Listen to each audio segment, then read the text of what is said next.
آپ خوش رہنا چاہتے ہیں، لوگوں سے سلام میں پہل کریں۔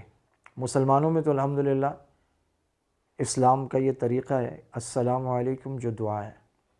اور اپنی غذا کا خیال رکھیں، اتنا کم نہ کھائیں کہ بھوکے رہ جائیں اور اتنا زیادہ نہ کھائیں کہ اوور لوڈ ہو جائے، بھوک سے تھوڑا کم کھائیں۔ متوازن چال چلیں، شدت نہ ہو، اور آرام دہ جوتے پہنیں، باوضو رہیں، نماز کی پابندی کریں، درود شریف پڑھیں، قرآن کریم کی تلاوت کریں۔ بی پازیٹیو، ہمیشہ مثبت سوچیں، منفی سوچوں کو بھلا دیں، خوبصورت یادوں کو دہرائیں، جو سنگین یادیں ہیں ان کو بھلا دیں، گناہ والی چیز کو یاد نہ کریں، اور جب بھی گناہ یاد آئے اس پر استغفار کریں، جب بھی دل خوش ہو اللہ کا شکر ادا کریں، الحمدللہ کہیں، آپ بہت خوش رہیں گے۔